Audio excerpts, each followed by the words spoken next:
What is going on, my Neverwinter Builds? And many of you have asked for some dungeon guide videos, so that's where we're going to get started here today.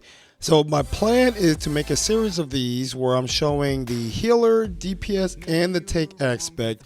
So today we're going to be showing the DPS side. I will be playing on my Ranger Varsity, and we'll be going over the dungeon mechanics. Now we're going to be focusing on the boss mechanics and not so much as the ad mechanics. So when it comes to ads, we're going to skip over those. You're just going to do your normal stuff when you're fighting ads, kill the ads, move on to the boss. But when we come to the bosses, we're going to break down.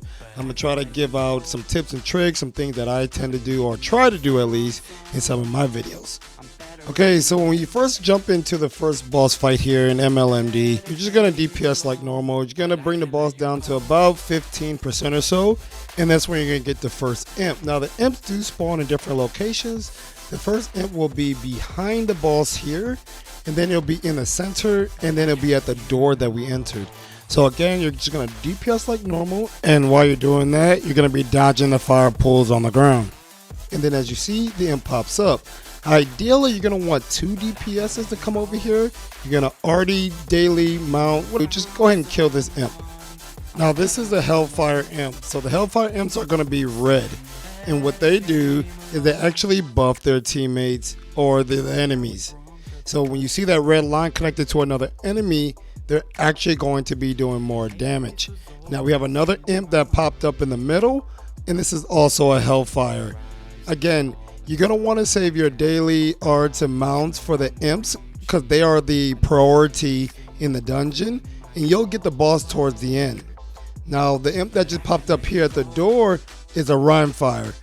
This is a healing imp. So that line that's on enemies are going to be healing. So your priority here is, again, to art daily and mount on the Rimefire so then you can actually kill the ads. So do the imps, save your dailies and mounts for the imps, kill them, then kill the ads. That's the order that you want to do that in. Ideally, again, you're going to want 2 DPS on one imp when it pops up to art and mount. And then on the second one, you want your 3rd DPS and a healer to art and mount. And that way you can kind of optimize your DPS and burn down the imps. Now here we have an ad phase with an imp, and we have a Rimefire. So we want to focus on that Rimefire so it can stop healing the ads, and then we can actually kill the ads. Once we do that, then we can clear this ad phase. The imp's down, now we can focus on ads. We clear the ads, then we go back on boss. Some control here would be helpful, whether you're using a wizard for control, a ranger for control, or you're using things like the Minotaur for control. Some control will make this phase or the ad phases much easier to deal with. Now at about 45%, the boss will disappear. This is a tank phase or tank mechanic. Ideally, for the tank, I won't go into it too much because that'll be for the tank video, but the tank would be aim the boss's attack away from the group. At about 20%, you'll get 2 imps up. It could be a Rimefire and a Hellfire. It could be 2 Hellfires. It could be 2 Rimefires. However, you'll have 2. There's also a possibility that you can get 3, which will be at the exit door, the entrance door, and in the middle. Ideally, you get just the 2, and you can split up. You'll go 2 DPS on one, a healer and the other DPS on the other. What I like to do, especially when I'm tanking, is I like to take the imp that's closest to me and have all my DPS go focus on the other imp, so that way it can burn it down real quick and then they can transition to the imp that I'm holding. Either option works, either strategy can work for you. Between 10 to 5% is a good time if your group is ready to go all in on the boss. Arts, mounts, dailies, and at that point you can burn the boss down. As you can see in the video, that's what we did. We went all in, burned the boss down, clear out the little bit of ads, head to the exit, see if there's a drop force there, and then move on to second boss. Now for second boss, a lot of times most groups like to put on the Intellect Devourer. If you don't have the Intellect Devourer, you could run something like the Minotaur. It's really used to control the ads. Now, your main priority or the main ad that you want to focus your DPS on is going to be the summoners. The summoners summon dogs, and they do it over a period of time. And if you don't kill them quick enough, you can fill up your whole map with a bunch of dogs, and when they die, they explode.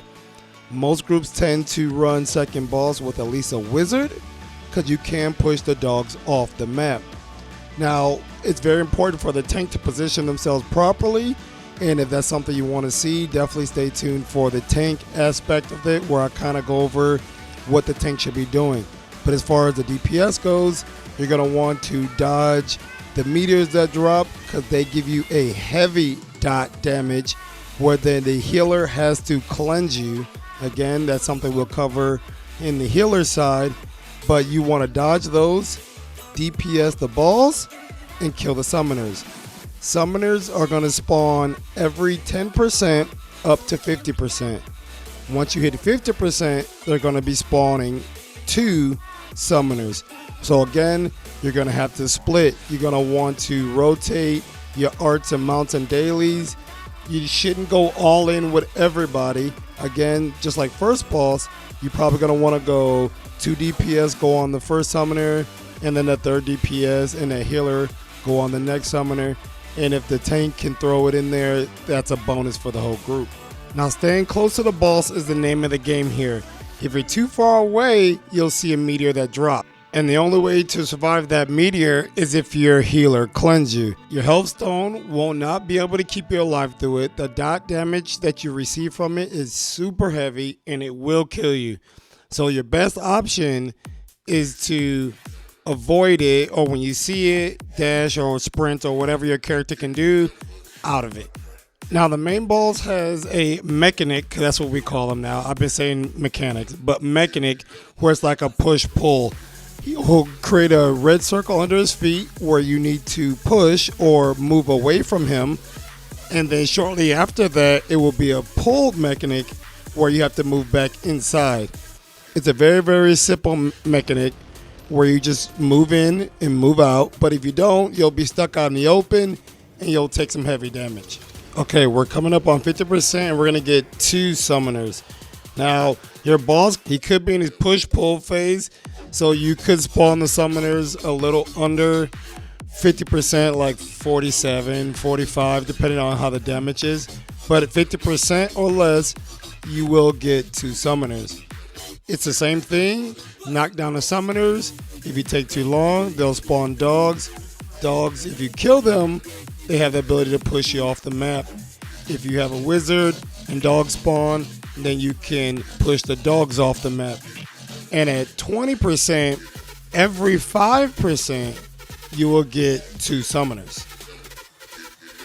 Okay, now we're at 20%. So at 20%, like I said, you'll get summoners, 2 summoners, every 5%. Now, if your damage is there, you could just burn these guys down and it won't matter. If you're lacking in DPS a bit, ideally what you want to do is kill your summoner and then at will on the boss only to allow your daily mounts and arts to recover. So when the next 5%, which we'll get ready here in a second, summons the next summoners, we'll have them up. The group that I'm in here, we have pretty decent high DPS. So we just kept burning the ads and the balls at the same time. But again, if you don't have the damage, this can creep up on you and stack up on you pretty quickly. Again, it's every 5% you get another set of summoners, and it's 2 of them. So if you don't have the burn at 20%, you'll get 2 summoners. At 15%, you'll get 2 summoners. 10%, you'll get 2 summoners. And the last set of ads is at 5%. If you don't kill those summoners and you blow through those phases, you'll have tons of summoners up, you'll have tons of dogs up, which you'll see here in a second, because with high DPS groups, they tend to do that. At about 10%, most groups tend to go all in on the balls, art, mounts, dailies, and then try to kill the boss, which usually makes you go through 5 and 10% really quickly. It gives you 4 sets of summoners, and you'll have tons of dogs up, and you'll be just trying to fight through the dogs. Your tank will be trying to hold on to everything. Your healer will be scrambling to heal everybody because everybody's going to start dying. You'll still have your push-pull mechanics going on. So as you can see right now, we only have 2 sets of summoners actually right now, which is really good. Usually you tend to have quite a bit, but like I said, if you blow through 10% and 5%, you could have 4 summoners up, which spawns 2 dogs apiece, and things get really crazy, really hectic, really fast. And the only mechanic that I did not talk about so is the warlocks. Now what the warlocks do, they don't add damage, but they actually make the boss or other enemies that they're tethered to more damage resistant, which means they'll take more damage before you can kill them. So the warlocks are your lowest priority, your summoners are your highest priority, and then you'll just get the boss down in between ad phases. Now I'll go over this quick little ad fight right here. This particular ad group, you do have to fight to advance to last boss. So what most groups tend to do is you'll kill this ad group, which will give you access to the path to the last boss. Now you can fight the next group if you want to. You don't have to, it's unnecessary. You can run right past them all the way to the end of last boss. Once you get to that campfire, you can fight the ads again if you want to. If you need to get your daily back, you can fight those ads to get it back. If not, you can kill yourself, go to options, defeat yourself. Once everybody has been defeated, then the ads will run away, and then you can start last boss. Okay, so now we're at the door for last boss. So here you want to take the time to make sure to change your companions back. If you change them to the Intellect Devourer, put on any dragon stuff, scrolls, potions, mount, companion, so you could do the most amount of damage. The very first mechanic that you want to do is make sure everybody's to the middle. Healer, tanks, DPS.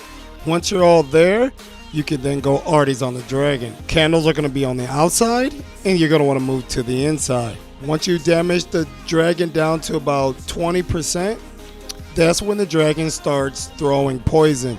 Now I'll go over that a little bit more detail in the tank video because that's more important for the tanks. Now our second mechanic is going to be candles to the inside. So here you're going to want to find a seam to be in. And once you're in those seams, you're in a safe spot. If you're a ranged character, you can continue to DPS. If you're a melee character, well, sucks to suck. You're gonna have to sit there and watch. The dragon has many other attacks, like wing attacks and tail attacks. They're easy to dodge. They telegraph pretty good, so just dodge out of those and you'll be all right. Another big mechanic to pay attention to is the dragon breath. Now, when you see the dragon jump, that is indication that what follows next is going to be a dragon breath. The dragon breath usually goes from right to left, so if you're dodging to the left as he's doing the dragon breath, you'll be safe. Now if you get caught in the middle of the map, you can also move to the back end of the map, and you can also dodge the dragon breath that way as well. Now when you see the candles in this formation, usually you hear the call out all the way out, touch grass. So that means the inside, none of the inside is safe, and you want to get to the very far edges of the map, and that's going to be your safe spot. Now when it comes to arty calls, you're going to want to use those every time a candle goes off. So between candles, you have plenty of time to get your dailies, your arts, and your mounts back. So when they do the candle, whether it's inside, outside with a seam, or all the way out, that is when you're going to want to use your arty calls. And then again at 30%, you're going to save everything until 20%. Now to increase your likelihood of getting a completion, as a DPS, your main goal is to dodge the candles and dodge the poison breath from the dragon. Those all are debuffs, and they increase the amount of damage you take. At 20%, when we get there, you'll see there's a phase sunfall, and you'll take unavoidable stacks, and those stacks again add up.